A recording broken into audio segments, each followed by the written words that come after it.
আমরা এই পৃথিবীতে আছি, আমরা কি এখানে চিরকাল থাকব? বলেন, আমরা কেউ এখানে চিরদিন থাকবো না। আমাদেরকে চলে যেতে হবে আসল ঠিকানায়। আমাদেরকে কবর জগৎ পাড়ি দিতে হবে। এই কবরই আমাদের বাড়ি।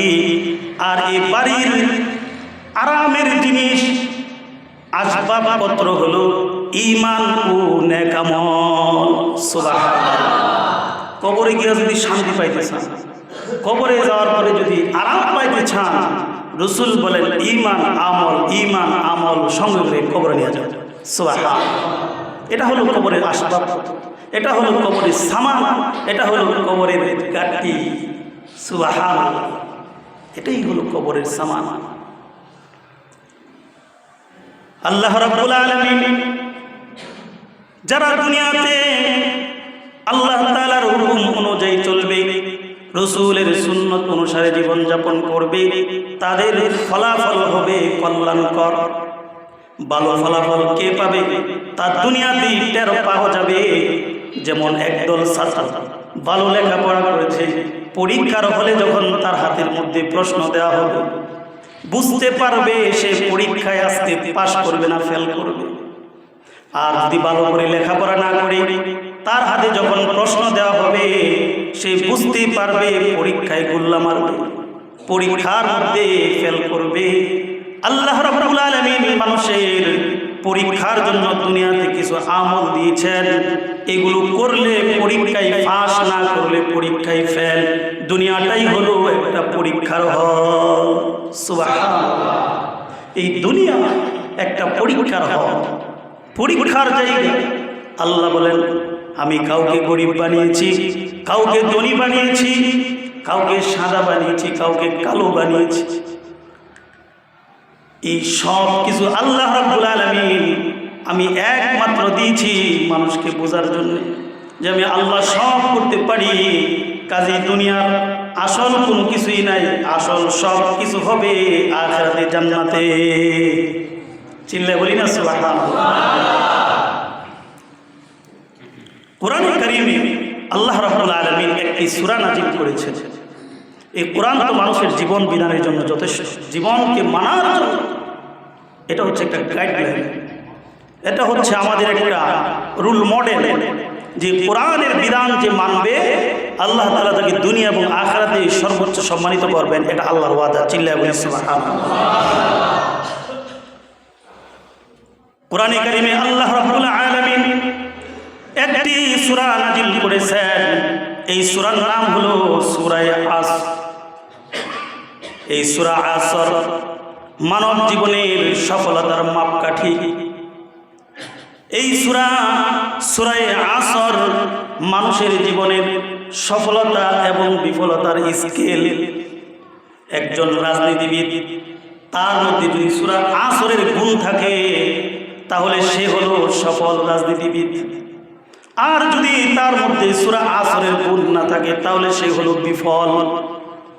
একজন শ্রমিক, কৃষক, তার মধ্যে যদি সূরা আসরের গুণ থাকে, আল্লাহ রাব্বুল আলামিন বলেন সে হলো সফল শ্রমিক, সে হলো সফল কৃষক।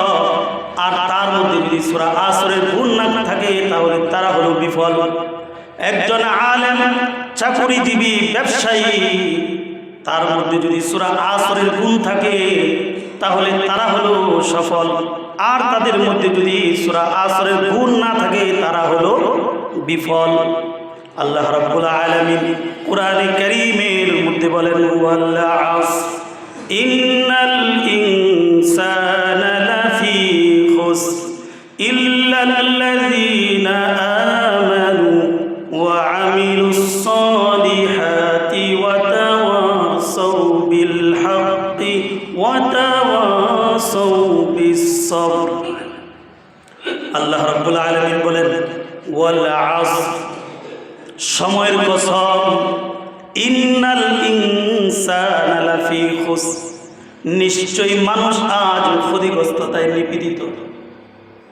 ইল্লাল্লাযীনা আমানু ওয়া আমিলুস সালিহাত, তবে তারা ছাড়া যারা ঈমান এনেছে, সৎ কাজ করেছে। চিল্লায়ে বলি সুবহানাল্লাহ। আল্লাহ বলেন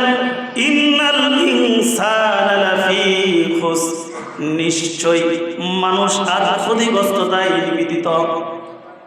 ইল্লাল্লাযীনা আমানু ওয়া আমিলুস সালিহাত, তবে তারা ছাড়া যারা ঈমান এনেছে ও সৎ কাজ করেছে।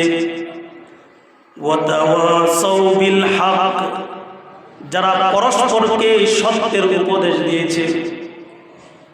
ওয়া তাওয়াসাউ বিস সাবর, যারা পরস্পরকে ধৈর্যের উপদেশ দিয়েছে।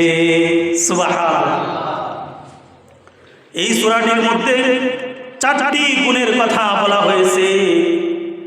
সরকারে দু আলম বলেন, যার মধ্যে 4টি গুণ আছে সে হলো সফল, যার মধ্যে 4 গুণ নাই সে হলো বিফল।